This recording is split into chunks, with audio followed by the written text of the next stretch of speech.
November is the time you pursue championships, and perhaps everyone will be able to pursue one in the SEC and a plethora of games of the utmost importance in the Big 12. This is the College Game Day podcast for the Picks edition going into Saturday, November 16th. Of course, you're listening to this prior to Saturday. Rece Davis and Pete Thamel here as always. Typically, we are joined by Stanford Steve. He has a conflict and assignment, so we are pleased to be joined as our third picker today.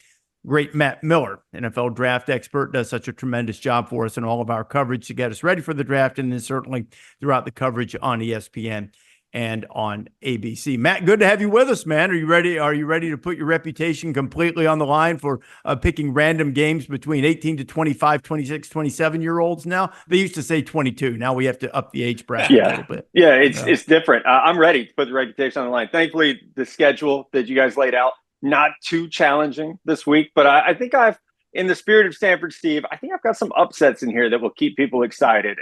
And obviously, like, I'll put my spin on it with draft prospects to watch and how that might influence things. But I'm very honored to be here in his place. That's perfect. Yeah, we like people who are willing to take a chance, for sure. Just coming on this podcast probably proves that beyond the shadow of a doubt. So let's start with the game where College Game Day will be this weekend.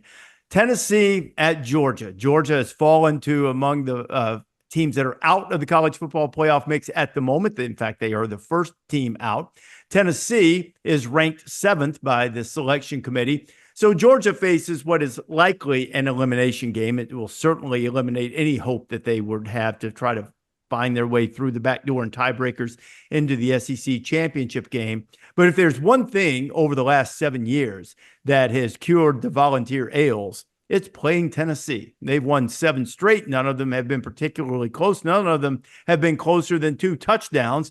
So with a reeling Georgia team, last time we saw them challenged like this, they absolutely stomped a mud hole in Texas. So what do they do to the other UT in the SEC on Saturday night, Pete? Well, I feel like my role here has to give a Nico Iamaleava update. And as we sit here taping, the update is that there is no definitive update. His status is undetermined. We reported Tuesday night, right before you went on the air, Rece, in the College Football Playoff Rankings show, that he is in concussion protocol. I think there are some sort of breadcrumbs here that have been left. He did not return for the second half to the sideline of Tennessee's game against Mississippi State. He was leaving. He was seen by reporters leaving the locker room and walking to the field with his family with a white towel over his head. Now, the better news is that he was out at practice, dressed and participating, although no one specified to what level, on both Monday and Tuesday. So there is a sense that, Nico is progressing, and protocols are protocols, right? He has to pass them all before he plays. I think there's some quiet optimism at Tennessee that he can get there, but there's no guarantees. So that's a long way to say if people are into games of chance, as our friend Stanford Steve is, I would not issue those games of chance. And there is risk involved, Rece. We do know that. People should probably wait until right before kickoff to do that. So my analysis of the game will be quick because that was long. And what I will say is that I don't know what the over and under is, but I would bet the under. I think this game is going to be a good old-fashioned defensive slog. Georgia has turned into Tennessee philosophically because they pass the ball 70% of the times, essentially. And Tennessee has turned into Georgia. They have the better defensive line, 1 to 10, right? They might not have as the high-end talent, but they have, that has become their identity. So it's a little bit of an unusual role reversal here. I am going to take Tennessee to win. I do not have enough faith in Georgia's offense, and I think Tennessee can neutralize what won Georgia that Texas game, which was their dominating defensive line. So I think it's a slog. I think it's field goals and punt and field position, and I think Tennessee pulls out the win. I agree with you. I think it will be a little bit of a defensive slog. I mean, Georgia is allowing 12 points a game, something like that. Tennessee's on like 18 points a game. They've both been great on that side of the ball, which is kind of the opposite of what I expected coming into the year. But I think to highlight the draft prospects, like, I want to see what that great Tennessee defensive line can do to a Georgia offensive line that is loaded with prospects, from Ernest Green at left tackle. I think Dylan Fairchild and Jarrett Wilson are maybe the 2 best at their positions at guard and center, respectively. But what can Tennessee do to that offensive line that was really just confused and left without a plan by Ole Miss last week. I mean, they were allowing Carson Beck to get hit, to get pressured, and we saw what happened. Carson Beck with now a trademark interception in a big moment, and we have multiple games now. For the last 5 games, he's thrown an interception. 4 games in the last 6, he's thrown multiple interceptions. And a player who was at one point, we thought headed into this year, he had all the tools to take that step and become the number 1 quarterback in the nation, the number 1 quarterback in the 2025 draft class. He hasn't done it. He's gone in reverse. The roller coaster is going down for him, not up this year. Without Ladd McConkey, without Brock Bowers, they have really struggled. And I was planning to pick Tennessee to win this game if Nico was playing. If Pete's taking Tennessee, that gives me some confidence as well. But I'm with you on the under. The over-under was 61.5 when I checked this morning. And unless that changes, it would have to change significantly for me to think that you take the over in this one, because this does feel like a game in which we have 2 really good defenses, and Carson Beck is probably primed for another turnover. And oftentimes that's leading to points for the defense. Can I hijack to ask our friend Matt a draft question, Rece, that I think our listeners would care about before you give your analysis? I think you just did. Should Carson Beck return to college? That's a great question. Without knowing the dynamics of like the depth chart and you know how that factors in, I would say yes, because I think the talent is still there, especially in an era of name, image, likeness. He can make 6-7 figures back at Georgia and be just fine financially. And I'll tell you guys, not to make this a draft podcast, I know we'll do that in the spring. The more you talk to scouts and coaches and general managers in the NFL, they want college quarterbacks who have a lot of experience. It's why Carson Beck and Quinn Ewers and Cam Ward went back to college this year. For some of those guys, it has helped, and others it has hurt. So I don't think it would hurt Carson Beck to go back. If the draft were tomorrow, he's probably a day 2 pick. And again, 3 months ago, we thought he might be the number 1 overall pick in the draft. Now it could be rounds 2 or 3. So yes, he could help himself with a strong pre-draft process. If they get into the playoff, if he goes to the Senior Bowl and has a great week, if he has a great time at the Combine, he could rehabilitate his stock a little bit. But as of right now, he's definitely hurt himself, unfortunately, by going back for this year. Carson Beck, 12 interceptions, tied for most in the country. He did it over a span of 6 games. He became the 2nd Georgia quarterback in history to throw 12 interceptions in a 6-game span.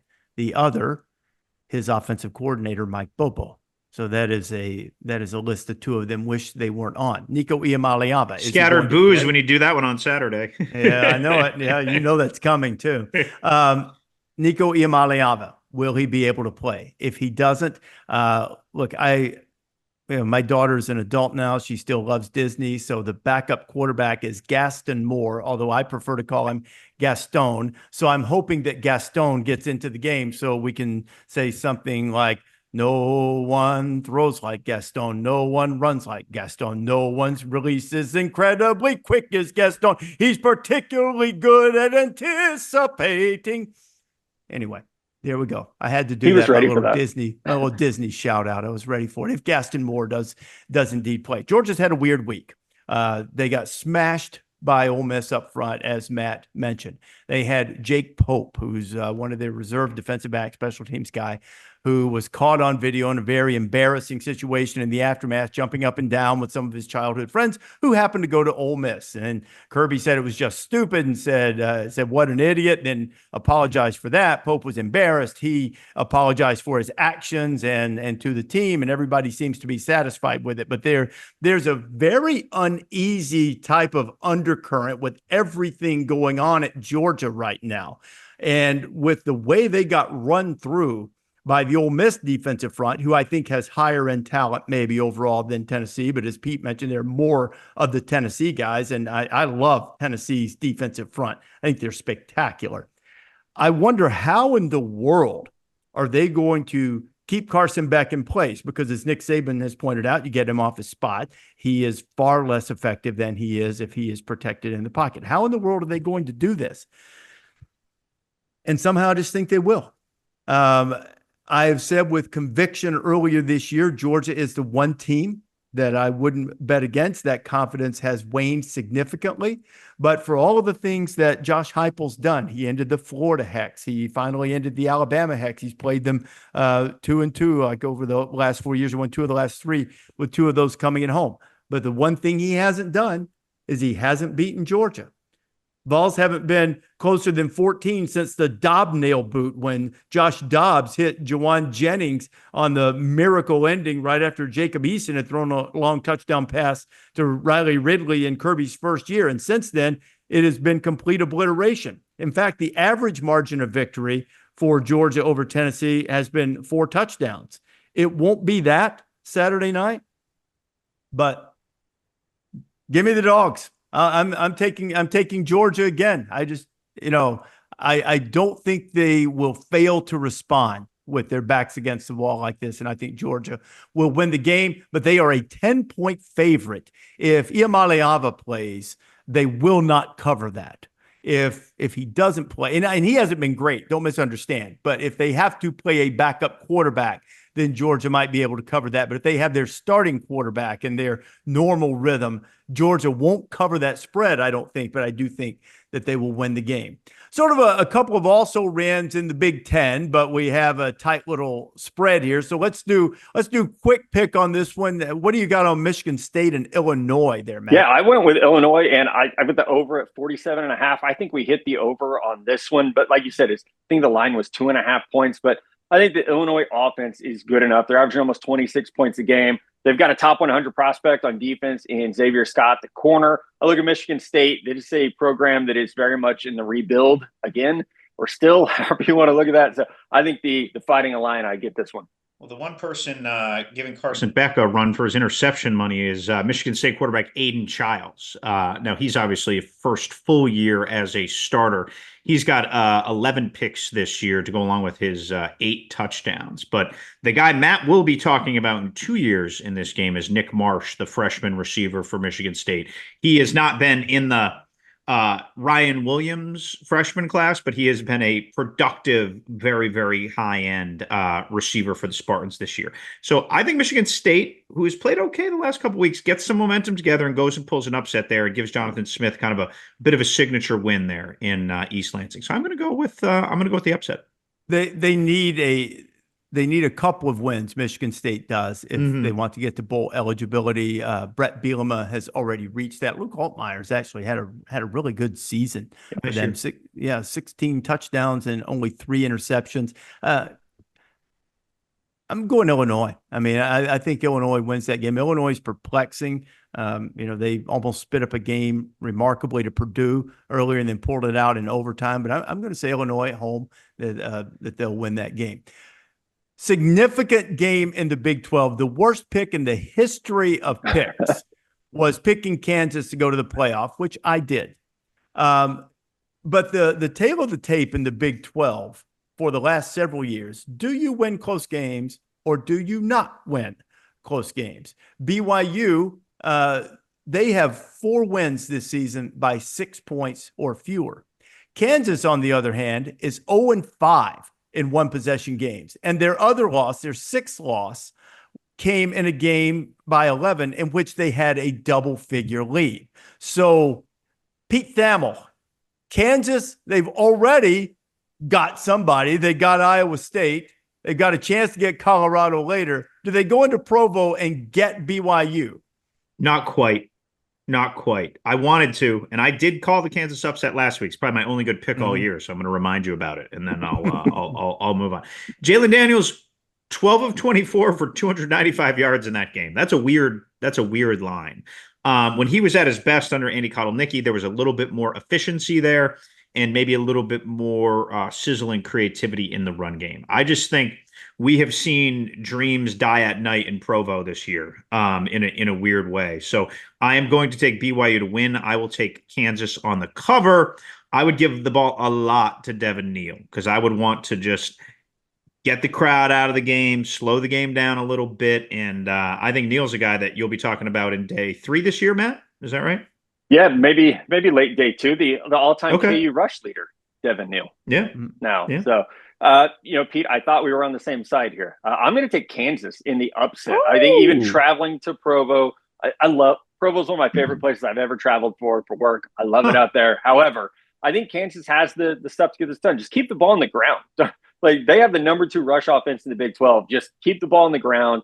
BYU is one of those teams. I feel like they win every week, and I watch the game, and then I go look at the stats after. I'm like, how did they win this game? Because they're not doing anything, specific. They're not doing anything spectacular. They're just winning games.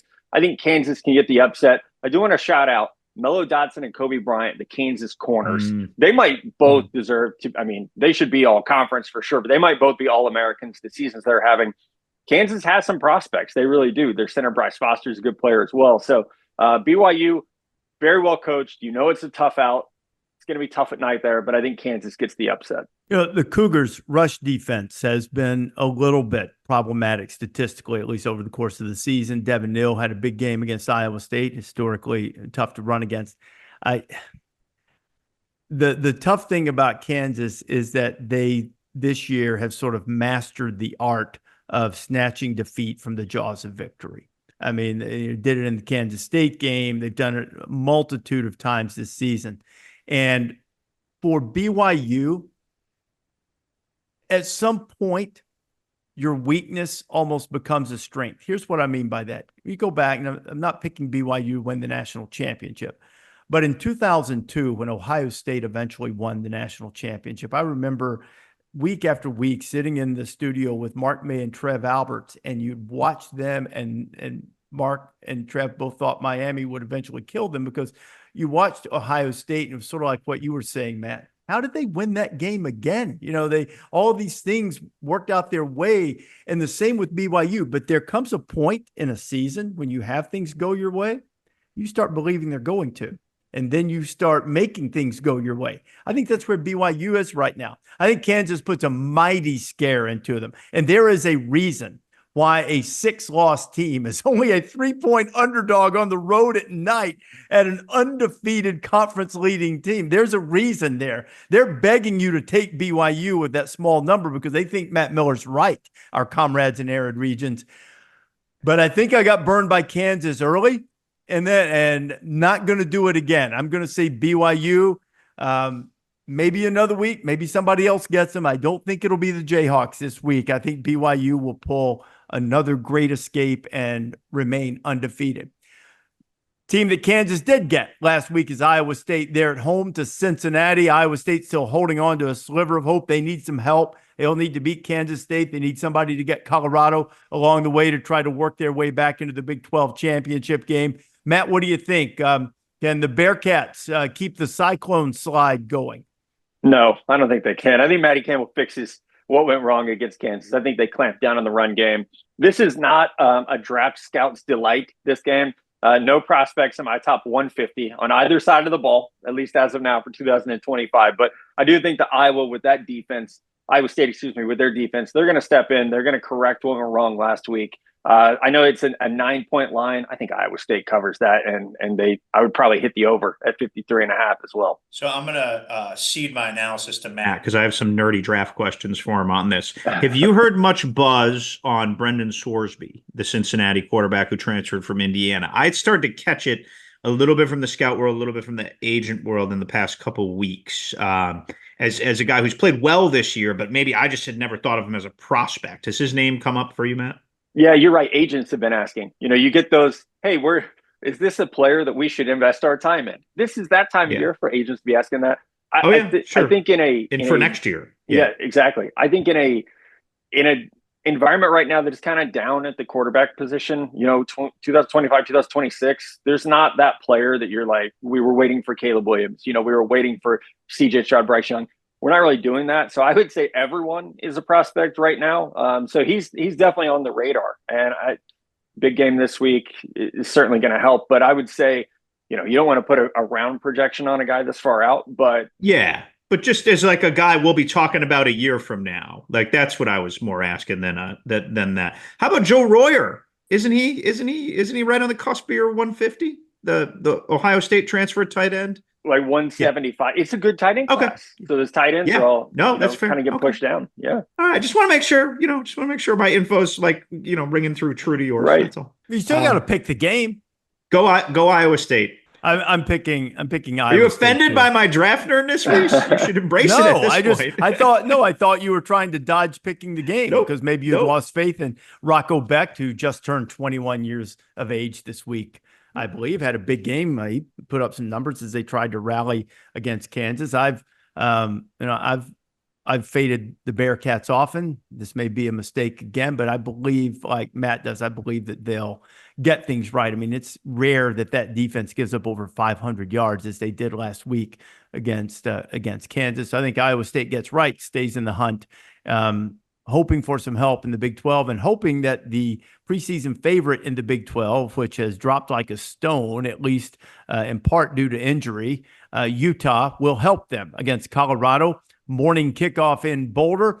In Colorado, how about this? Colorado is a 10-point favorite over the preseason favorite in the Big 12.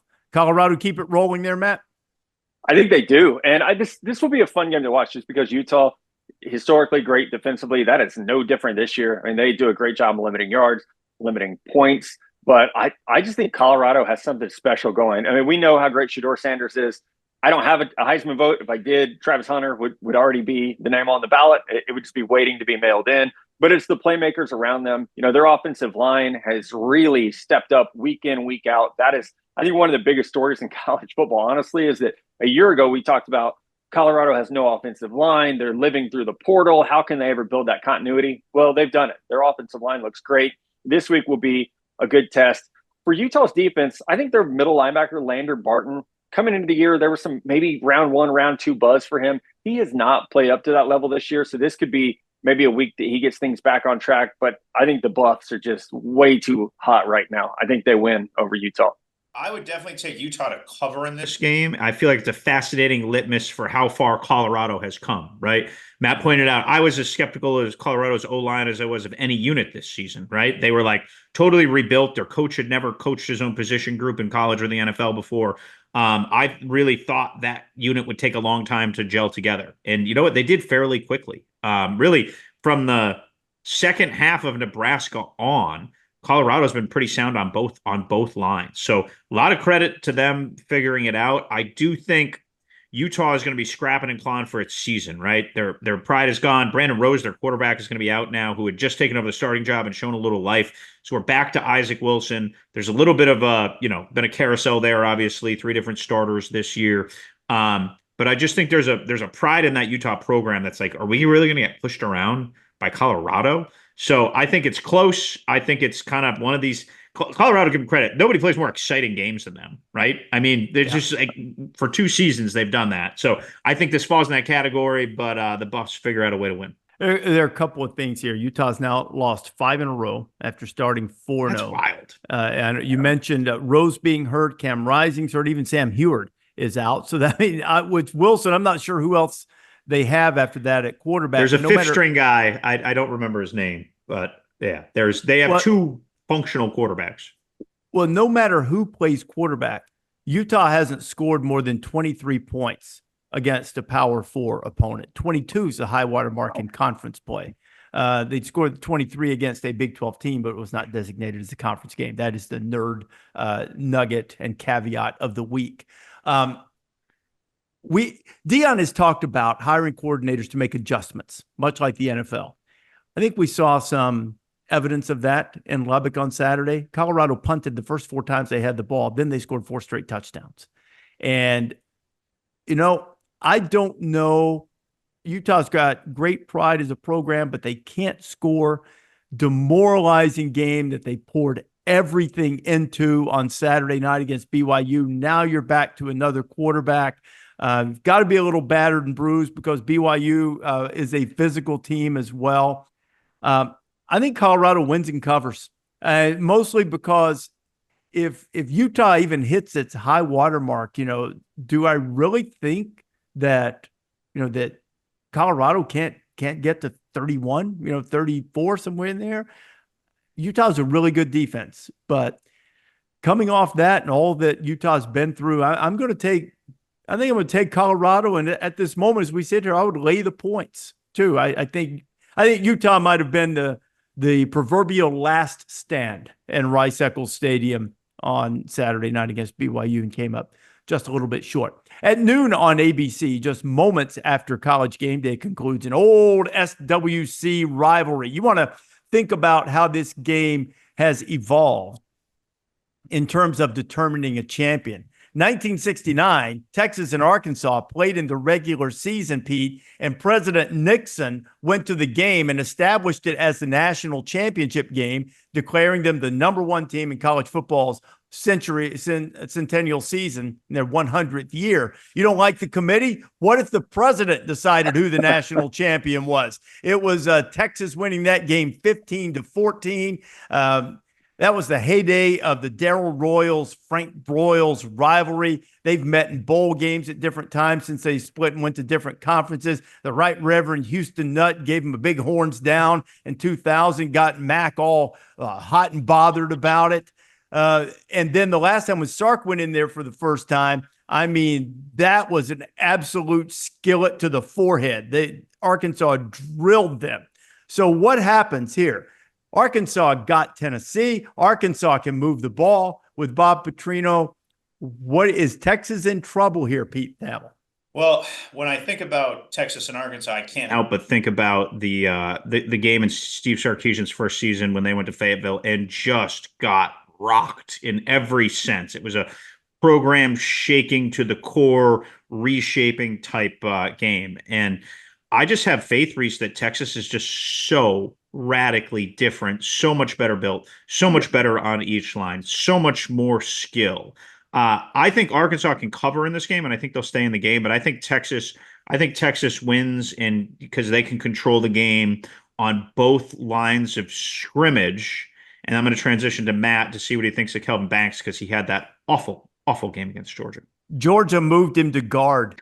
Georgia moved Kelvin Banks to guard. You're right. He's gonna. That is.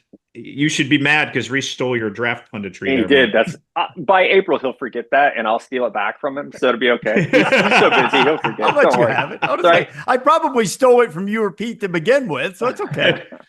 I would say it will be interesting to see what if Texas. We saw last week the adjustments they made coming out of the bye against Florida. No more slide protection, hopefully, or at least they're communicating the slide. I think the Georgia game was more on Quinn Ewers than it was on the offensive line, holding the ball, not getting the ball out quickly. This will be a test, though. Arkansas D-line is very good. Landon Jackson's a top 32 player on my big board that mostly plays at the left defensive end, so he'll go against Cameron Williams, who has some first-round buzz of his own. You guys, I was at Arkansas Ole Miss, and I watched Jackson Dart, without Trey Harris, absolutely carve up this Razorbacks defense. They had no answer for this past game. And I look at Quinn Ewers with Isaiah Bond back healthy and Ryan Wingo and how deep that Texas wide receiver room is. I think it's the best in the country by far. I think this is a Quinn Ewers career day. As long as the protection holds up, this should be a 500-yard, 5-touchdown day against this Arkansas secondary. Their corners cannot match up with SEC talent at wide receiver. They can't do it. So as long as Landon Jackson doesn't have the best day of his career, and he might, this Texas O-line has been beleaguered to say the least. Ewers should carve up. We should see Arch Manning in the fourth quarter. I think Texas covers. I think this should be, and I know Sam Pittman says it's not a rivalry. It is. As someone who lives about an hour north of Fayetteville, this is very much a rivalry. But I think Texas goes in with that memory of what happened in Fayetteville, and they cover this one pretty easily. They should want it to be a rivalry, because if they can get on Texas radar as a rival, then that means they are elevating their own program. So that should be what they aspire to, is making this a rivalry. Pete, real quick question on for you on the Hogs. Taylor Green, Jaquindon Jackson. Green didn't play the second half against Ole Miss. I think Jaquindon's missed the last couple games. What do you have anything on that yet? Rece, right now as we're taping, there's optimism for both Green and Jackson. We'll see how they shift through the weekend on the injury report. But right now, that the feel out of Fayetteville is that both of those very, very key Hogs are going to play. Okay, I'm hesitant to lay the points because of that. Now, I agree with everything Matt said, because we've seen a couple of teams now go into Arkansas and give it to them pretty good. Teams can throw the ball. So I probably will take a deep breath and say, go ahead and lay the points, but I have zero doubt that Texas is going to win the game. So I'm all over the Longhorns to continue on, but it still begs the question, even so, what is Texas' best win? They haven't even beaten anybody in the others receiving votes category in the AP. Right now, their best win, like Vanderbilt, Colorado State, who's played well in conference after a sluggish start against Texas and against CU. So anyway, doesn't mean Texas isn't elite. Sort of apply the Indiana principle from the podcast earlier this week. With the exception of the Georgia game, Texas has looked the part for sure, and I think they will again on Saturday with the early kickoff in Fayetteville, and they'll stay there. Friday night, UCLA and Washington. UCLA, we were talking earlier in the season about how somebody has to finish in last place, and it looked as if it was going to be the Bruins with the way things started for Deshaun Foster, and all of a sudden, they're a game under 500 in conference play. They rank ahead of USC in the Big Ten standings right now. They're getting better, and there's no rule against it, Pete Thamel. I point that out a lot. And Washington has scrapped around 500. Big game for these two teams as they try to finish their seasons on a high note. And in Washington's case, try to get to a bowl, and UCLA would have a little more work to do in that regard. Yeah, I really feel like both of these coaches have done a pretty good job this year, Rece, right? Jed Fish had to deal with an entirely new roster, and they have been good but not great. But nobody expected them to be a playoff team. Nobody expected them to contend for the Pac-12. They have been solid. And UCLA, considering they sputtered around at Hawaii, got blown out by Indiana, which at the time seemed somewhat dire. Now, in context, it seems okay. And then all of a sudden that starts a 5-game losing streak. I think we all thought the first inaugural 18th place team in the Big Ten was going to be UCLA, right? Like, I don't think any of us would have bet a dime against that, coming out of their Minnesota game when they lost in the final minutes. So Deshaun Foster deserves a lot of credit because as they were moving along, they played Penn State tough in Happy Valley with a backup quarterback. And I remember, after the Rutgers win, Matt Rule saying, like, look, they're really good. They got a couple good D tackles. They're playing better. They're playing hard. And that's a credit to Deshaun Foster because when you can take a situation that looks dire and turn it into like a string of positives with 3 straight wins over good teams, by the way. Like in some variants, people thought Rutgers, Nebraska, and Iowa were going to be competing for the top of the Big Ten this year. Now, there are different levels of optimism, but nobody thought those teams were bottom feeders. So for them to run through 3 one-score wins against very good teams says a lot about Deshaun Foster and the job that he has done in his first season. So that said, I think they go to Seattle, and I think they continue the run, and they pick up a win. Yeah, I agree. I think it goes back to something you said, Rece, about like the pride in your program and the way that UCLA is playing right now, like those hot streaks. Like, again, like Nebraska is not the Nebraska of my youth, right? But that's still a big win. The same with Iowa. That's still a big win. And I think one thing is UCLA has shown they can win against very historically tough teams, but they've also shown they can win a lot of different ways. Washington just feels like they're trying to find that identity still, as you mentioned. I mean, that was a complete overhaul of the roster this year. So, no fault of Jed Fish's, but they're still trying to find out who they are. I think UCLA has figured that out the last 3 weeks, and I'll go with the hot hand. I think the Bruins get it done. I want to go with UCLA because of what you guys are saying with the hot hand, but if you look at how Washington has played, it has been much different at home. The wins that they have in conference, they beat Northwestern, which, okay, fair enough. They beat Michigan by 10 at home. They beat USC, who I know they're struggling, but USC they've been like a Big 12 team. They've just been on the wrong end of all of these, one-score games. But they've gotten whacked pretty good at Iowa, at Indiana, and at Penn State. Now they're back home. Last home game, you know what? I'm going to just be a contrarian to you two guys. I thought I was going to pick UCLA, but with the home game, last shot, chance to get number 6, I'll say Washington. I'll say Washington pulls it out. I think that'll be a fun watch on Friday night.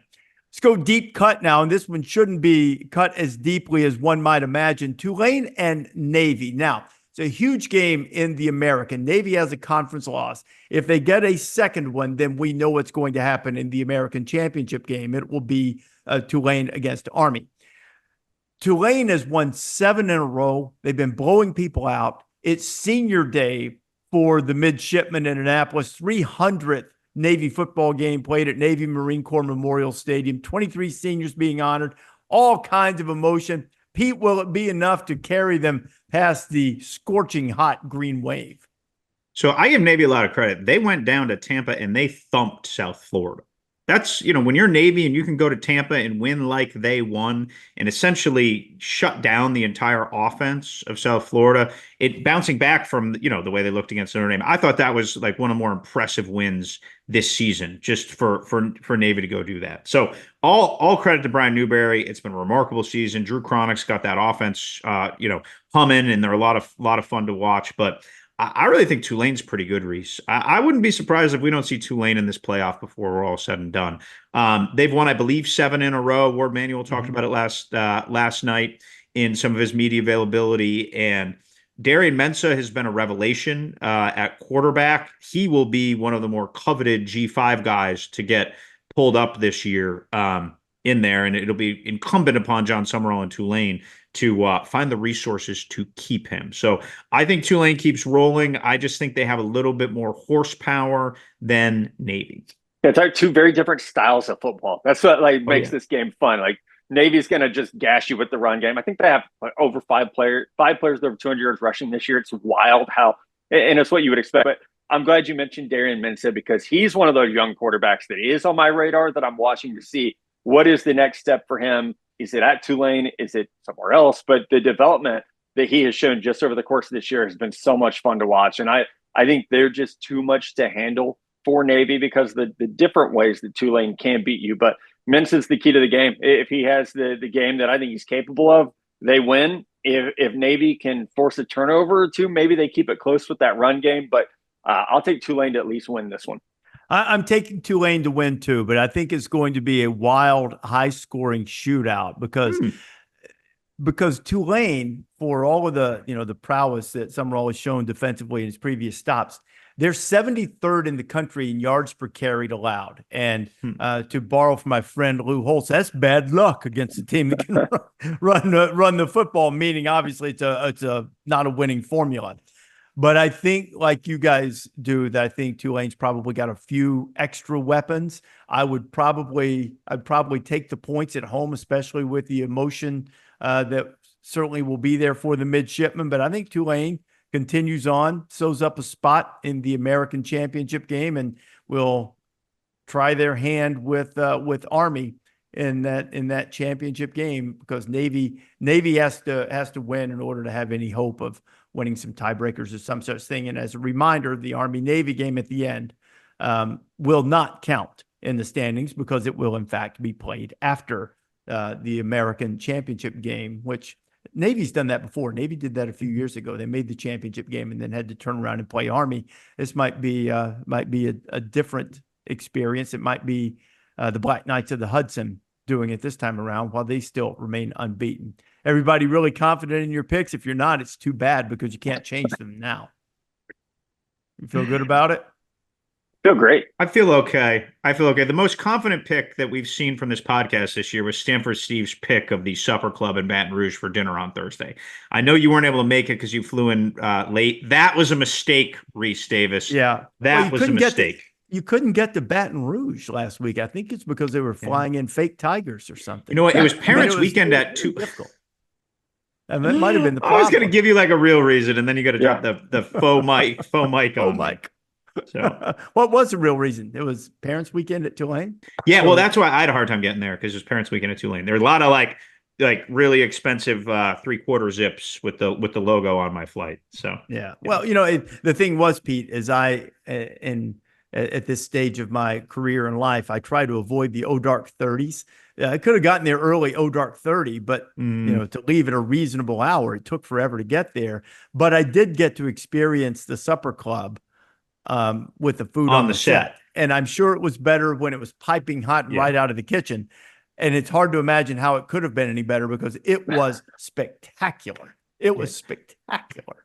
Yeah, we don't get political on this podcast other than we don't like political commercials. But I would say Brandon Landry, the owner of Walk-Ons who runs a supper club, greater than Jeff Landry, the governor of Louisiana. That is a personal preference, having been in the presence of both this weekend. I take the walk-ons owner, supper club proprietor, generally good guy over the faux Mike instigator, who then takes a dump on LSU football to pat himself on the back on Monday. The funny thing is I understand the sentiment. That was a great tradition that they had. But you can't undercut the tradition by going with faux Mike.